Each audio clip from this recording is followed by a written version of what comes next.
So we good to go? Yeah. All right, so let's get started. Welcome. Thank you for joining us for orientation. My name is Sophie, and I am the student advisor for this course. I also wanted to really quick introduce Molly here. Hi. She was the previous student advisor for this course and is just going to be here in case there are any questions you guys have that maybe I'm a little too new to answer, or whatever it is, she might jump in. Yeah, great. Let's get this party started. Alrighty. Orientation. Let's see. Just want to share my screen here. This and alrighty. And we can get started. Awesome. So put it at that one. This one? Yep. And then back up here and then present it. Alrighty. Thank you all for your patience. All right, so welcome to Intermediate Data Science and welcome to Springboard. Like I said, my name's Sophie and I will be your student advisor for this course. So first, we're just going to start off with a little orientation overview, what we're going to be going over during this time. First will be course support. So who are the people that you can lean on during your time with Springboard and in this course? Second is course structure. So, what are the components of the course that you'll be utilizing during your time? And third is tips to succeed in the course. So what are things that sort of differentiate between the students who do really well in the course and the students who might struggle a little bit more? And then we'll end with some questions. So yeah, for now, keep yourself muted. And then at the end, when we start with our Q&A, you can unmute yourself and ask questions, or you can ask questions in the chat box. At the end, I won't be able to see them now, but I'll be able to see them then. All right, so course support. So you have a few different options for course support. First is student advisors. Like I said, I am your student advisor. So how can I support you? I'm really here for everything that involves the Springboard experience. So that could be helping you with time management, helping you with weekly check-ins, but keeping you accountable. Talking about anything from, billing to maybe if you need to take a break from the course. Anything sort of involving that Springboard experience, that is what I am here for. Second is your mentor. So you will be matched with your mentor on Friday, June 28th, I believe.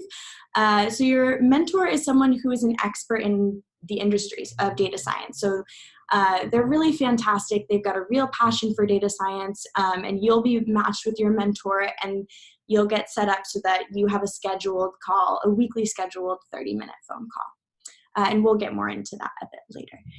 Lastly is your community manager, who is Andrew McGuire. Andrew lives sort of in the online community sphere. Andrew's there in your online community to ask and to answer any technical questions you might have, to receive feedback. Andrew usually responds within 24 hours, so Andrew's a great resource as well. I will also say that as a student advisor, I unfortunately am not a data scientist. So for technical questions, we do advise that you go to your mentor or to your community, ask in your community, or ask your community manager, because they're the ones who really have that technical expertise. All right, so the Springboard learning structure. First is our curated project-based curriculum. So with our course development team, we work really hard to create a course that encompasses both, the sort of foundational and technical skills that you need for data science. Rather than being limited to sort of in-house materials, we also partner with outside programs to sort of create the best curated sort of experience possible. Next is your weekly 30-minute one-on-one mentor call. This is sort of housed in, really whatever platform you and your mentor prefer, whether that's Zoom or Google Hangouts. We usually suggest Skype, and that's how most of our student and mentors have their calls. However, I would suggest that you create backup links and exchange information so that you are able to communicate in the best way possible in case one of those things are down. Third is our online community. So our online community is housed in your course dashboard, which is under the community tab. And your online community has current students, we have alumni, we have students who, are in past cohorts, this cohort today. So it's a really great resource and space for you to ask questions, to share resources, to answer other folks' questions if you know the answer. So it's a really great space to sort of engage with the community there, and that's also where your community manager lives. Lastly is our weekly office hours, which are every Thursday at 4 p.m. Pacific Standard Time. This office hour sort of encompasses all data science courses, and it's hosted through Zoom. It's a really great time. I will be there. We have folks who come in and are industry experts and are able to hand out, tips and tricks, and we have students present their capstones. We have general Q&As. So it's a really great time to engage with the community and to learn some things and maybe ask some more questions and get answers. Sorry. So some important notes about completion. Completion requirements. So it is required in order to complete the course that you complete at least 60% of the curriculum. We do this so that you're able to really focus on the things that you're interested in, and if there's part of the course curriculum that you already know, you're able to sort of skip that part and really make this learning experience your own. You have to upload all of your projects, including your capstone project, and then once you have completed all of these steps and you've submitted your capstone project, you'll be taken through a sort of flow that allows you to apply to complete. At this point, your billing cycle will end and your mentor calls will automatically be stopped. And then once your mentor reviews your capstone project and gives you a pass, you will get your certificate of completion. Secondly is Springboard support, just an added note. Leo is someone who's a part of our Springboard support team. And so he deals with sort of any technical issues or maybe billing support. So if you see an email from him, don't be surprised. And so I've been talking a lot, but now I think is a good time to show you this great mentor video to get a sneak peek into mentors, sort of their point of view and their experiences.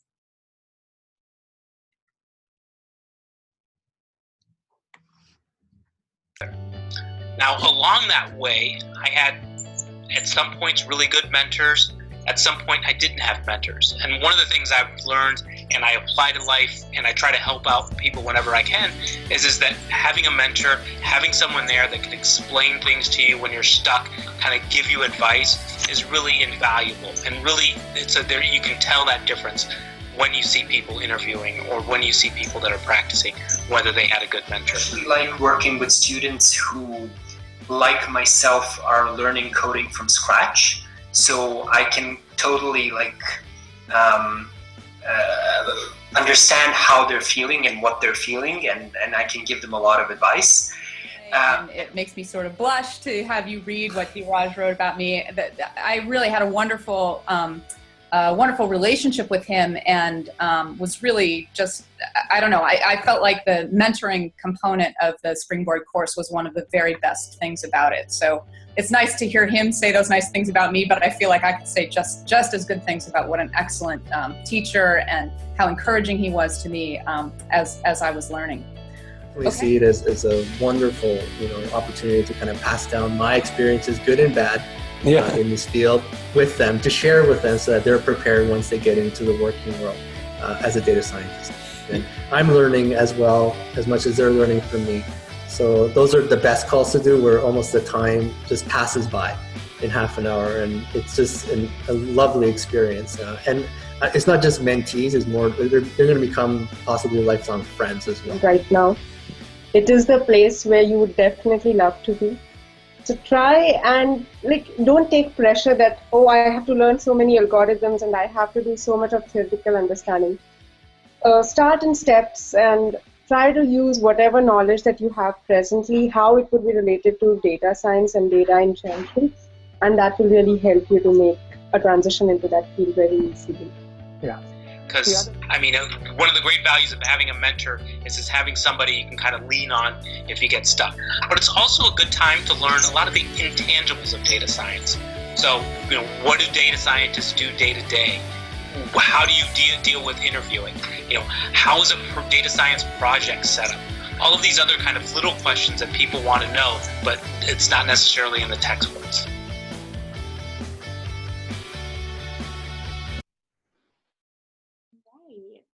Hope you guys enjoyed that.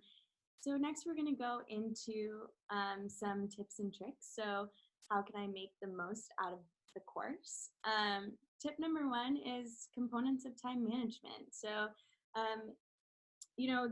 setting goals ahead of time, figuring out how to prioritize the course.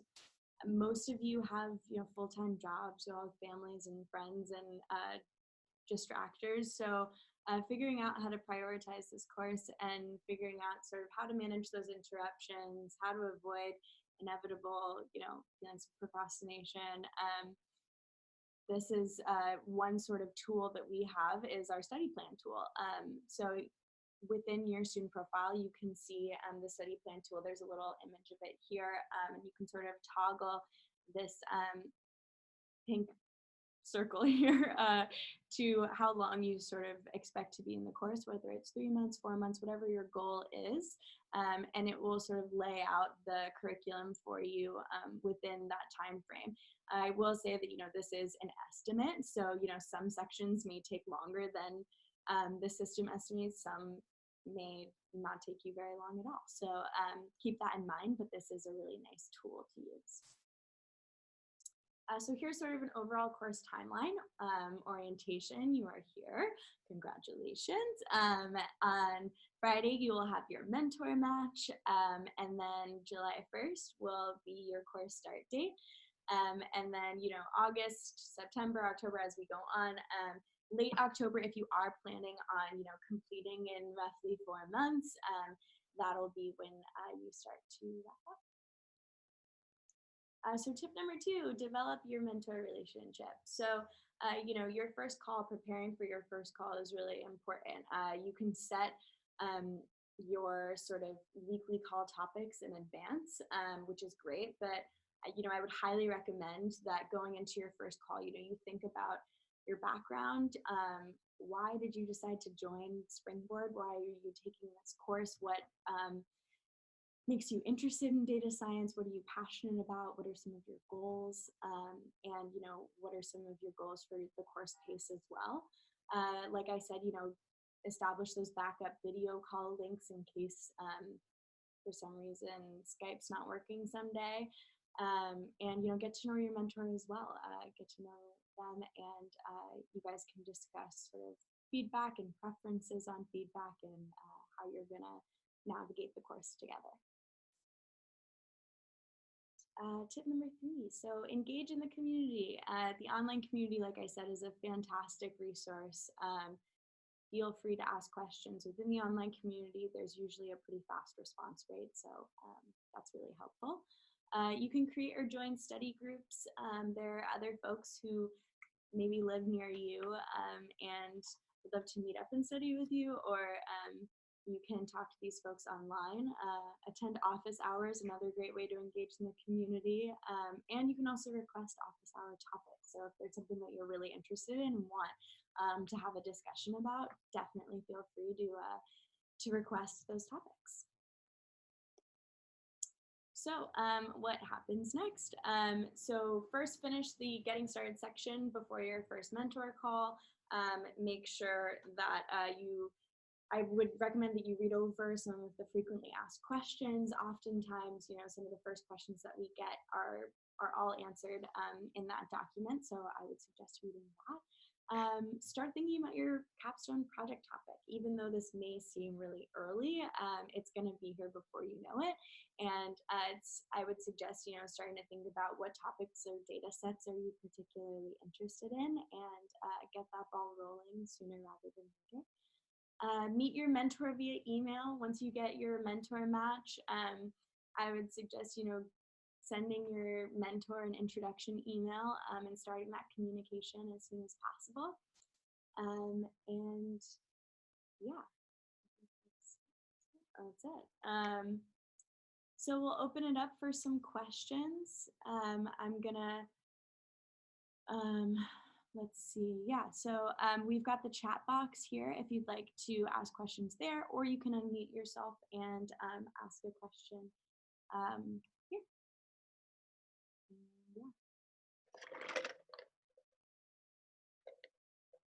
Hey Sophie, this is Shreya speaking. Thanks for that. I had a question. So I've seen reviews online about what the content's really like, but I haven't gotten to preview myself. When you say it's curated, is that curated existing online sources that you've put together? Or is it materials developed by like Springboard teachers, or I don't really know how you guys do it, but Yeah, good question. is it a combination? It's a combination. So it's a combination of in-house sort of resources and outside resources with people that we've partnered with. So it's definitely a combination of both. I think what makes the curriculum particularly special is that, we've partnered with folks who are industry experts. And so these are people who really know, what are the materials that are most important and projects that are most important to know and that are most applicable to the real world as a data scientist. So it's all, it's all project based and hands-on. So I think that's really part of what you're getting is kind of a curated best of the best curriculum. That's sort of a combination of outside and inside sources. Gotcha. And want to follow up on that also, so on the previous slide, it said June 4th was the last day for the free trial. I'm guessing that's a typo. Did you already mention a different date? Yeah, sorry, I should have, that is definitely a typo because we were past June 4th. My apologies. Let's see, so the 7-day refund period would be ending July 8th, is that right? Sorry, I'm just checking. Cool. July 8th, yeah, sorry about that. Thank you for flagging that. Okay, cool. That's it from me. Awesome. Thanks, great question. Any other questions?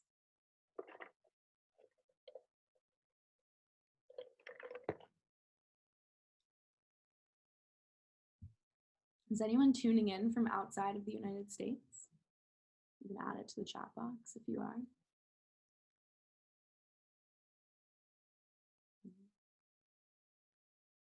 Okay, that's cool too.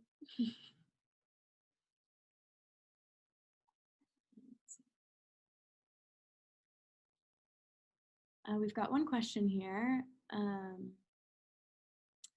So we've got a question. Do we have to pick a project on our own, or will we be getting some help choosing the projects? So, ultimately your capstone project is roughly, up to you. However, there are sort of guidelines and limitations within that. You'd want to choose a data set that's going to work with the assignment. So your mentor can absolutely help you with that process and make sure that, you're choosing something that isn't far out of the guidelines or too vague or too specific or whatever it is. But your mentor can definitely help you in, narrowing down your ideas. I hope that answers your question. If not, feel free to follow up with, got it, thanks, great. Anyone else have any questions?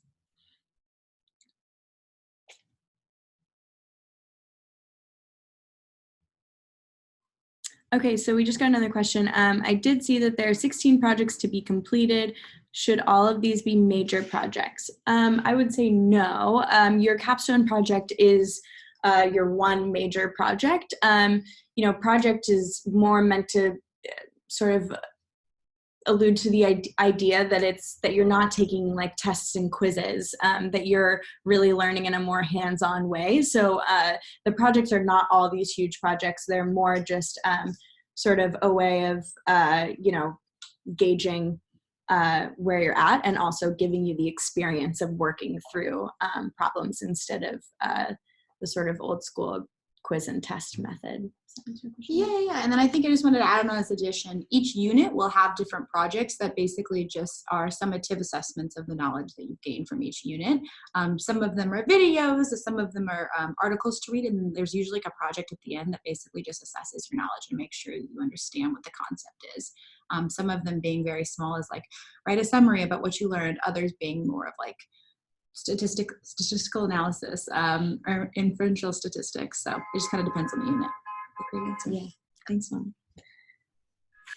On that note, actually, like how heavy or how intense is the stats portion? Because I feel like in my job right now, having additional, like at least having a refresher on college stats and college linear algebra, things like that, would go a long way in being more sophisticated in how I talk about algorithms.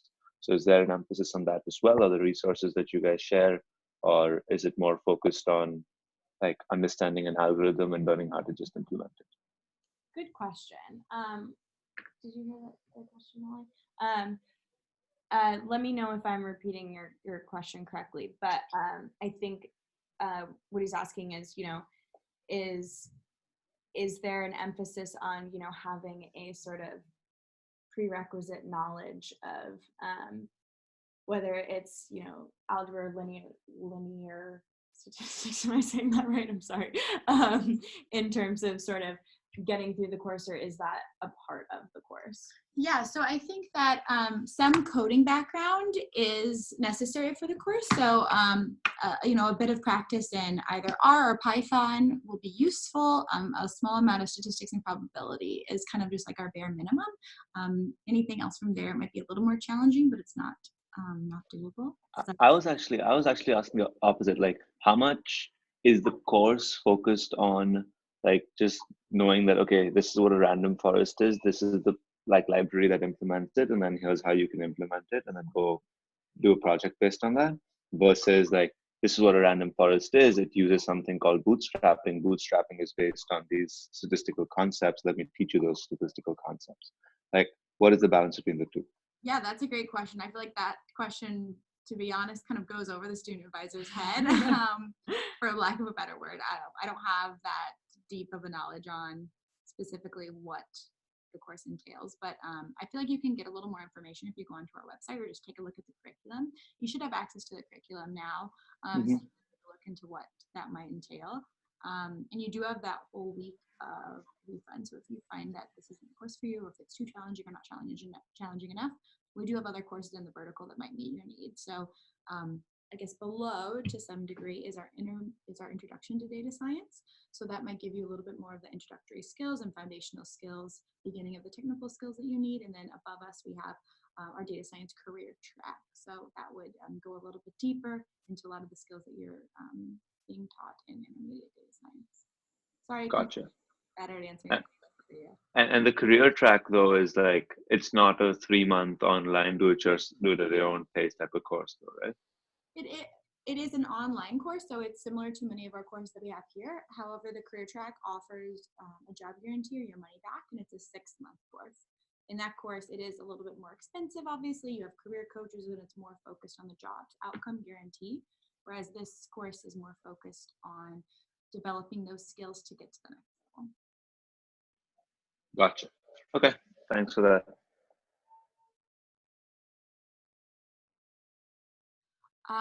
Again, we had another question that's just kind of like the nitty gritty of data science. And again, I'm sorry, we're not data scientists, so I don't believe we'll have that answer for you.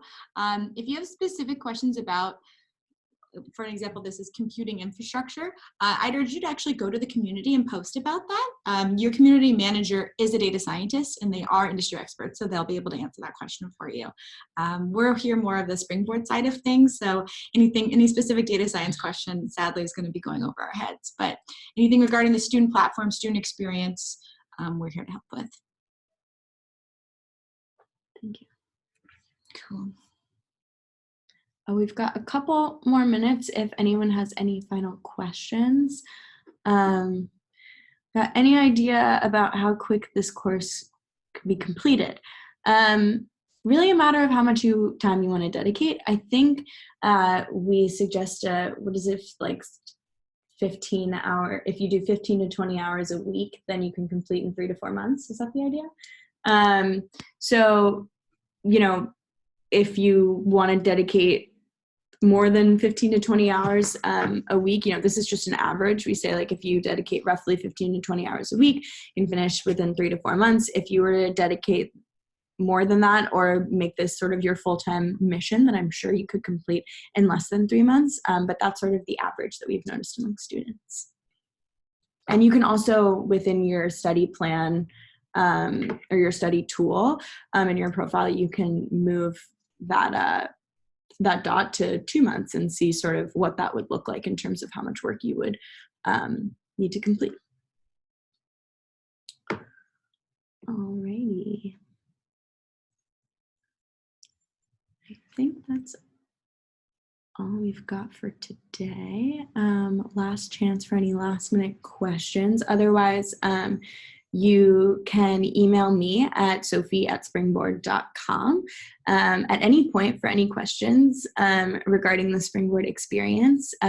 You're also welcome to set up calls with me and at any point if you want to do weekly check-ins or have any questions or comments about the course or your mentor experience, I am here to support you. So feel free to utilize me as a resource at any point. Cool. Nope, I think that's good. Guys. Thanks for joining us. Thank you, guys. Alrighty. Have a good afternoon. Bye.